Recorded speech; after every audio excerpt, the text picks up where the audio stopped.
Humanity has already achieved so many incredible things in just the past decades.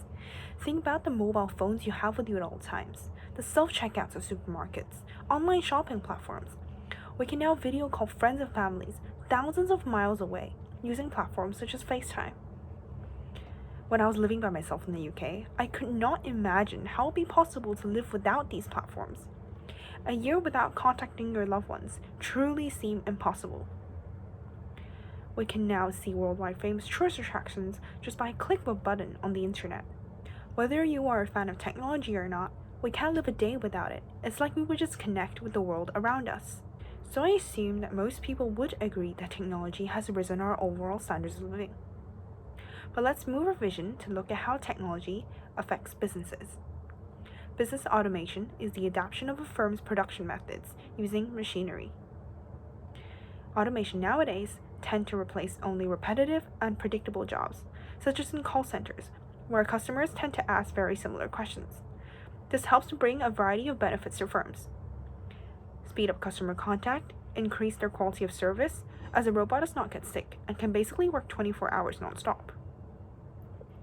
As repetitive jobs get really boring after a while, we humans will lose interest in what we're doing, and our productivity fall. I had a friend studying university who wanted to get a part-time job to fund some of his tuition fee. But as he only finished high school, he wasn't qualified to take on any jobs that were particularly interesting. So he had to take on the job of a banana peeler. And yes, you didn't hear it wrong, a banana peeler. He just sat there for 8 hours, banana peeling for a shop that sold smoothies. He mentioned that 30 minutes felt like hours had passed by.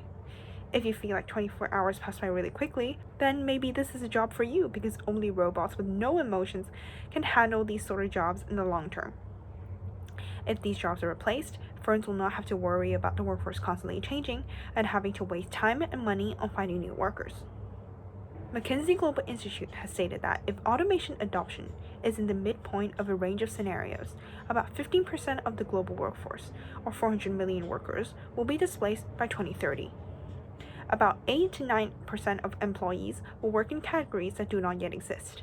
This is because of the main goal of businesses, which is to make profit.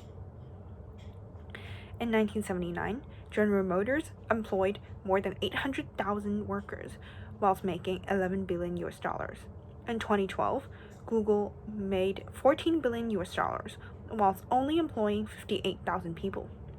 Since using machinery in production reduces cost, it will be natural for businesses to do so. You may wonder, well, automation has always been around, so why is it different now? Innovation tends to eliminate a variety of old jobs and replace them with new and often better jobs. This helps to raise people's standards of living. For example, it used to take many people many hours to be able to plant and water crops. Now we have machines to plow the land, irrigate the farmland, so that more crops can be grown for the growing population. However, in the nearest decades, people's jobs have been taken over by machines much faster than they were before, and fewer jobs are created in the process. In recent years, jobs such as farming and mining have greatly reduced, but the fall in primary and secondary sectors have been compensated by increases in tertiary and quaternary activities.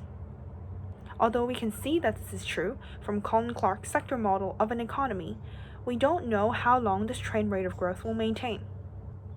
Due to business automation, it may be true that all of these sectors will start to fall at a particular point in the future.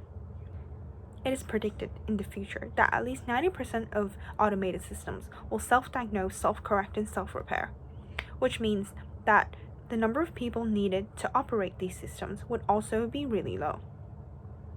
When this happens, my job could get replaced any day with an extremely low chance of getting a new job. The competition for jobs may also be a lot higher than before, as the supply for all jobs would basically exceed the demand for it.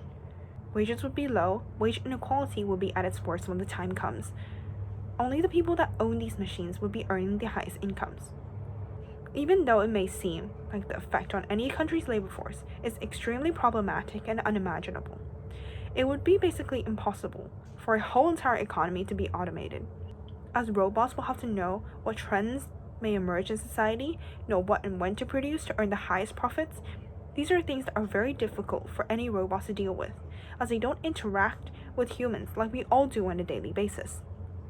However, if we tell them what to produce, new products like cybernetic limbs may be able to be produced, which can be significant medical breakthroughs. Automated limbs are linked to the user's nerves, muscles, and skeleton. They may be able to help minimize day-to-day life problems for people with disabilities. Types of medicine can also be made using pre-coded machines to minimize the chances of error. Nowadays, packaging of medicine is also a lot more hygienic and efficient than it was before. It helps to avoid contamination and ensures that every bottle packaged is identical to each other. People may be able to live a lot longer and healthier in the future, but can the normal population afford all the new medication invented, or are they exclusive to certain groups? If many people in our society have low to no income, whilst 1% of the population would be super rich because they own all the robots, land, and resources, we wouldn't live in a pleasant world, obviously. But it is very difficult to foresee what the future will look like, nor can we predict how to solve these issues. There may be other natural changes in the world to compensate for this, whilst automation slowly integrates itself into society.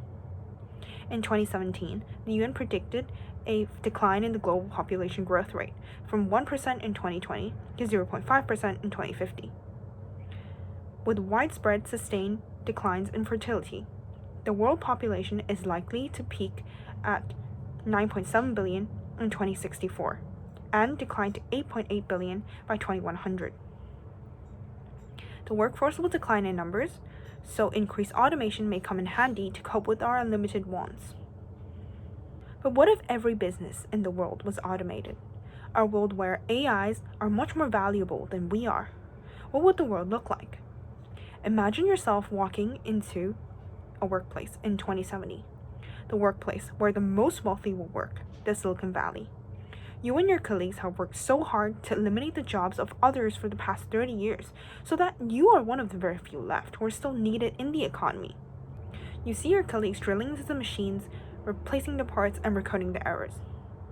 After a few hours, you leave the building and walk along the same usual street. You can see that hundreds of people are homeless just on your way home. You know that more and more people are being made unemployed because of the machines you develop every day. Is this still our society? Or does the economy no longer need us? So are machines actually helping us make the world a better place? Or are we just a victim of them, gradually replacing every single one of us?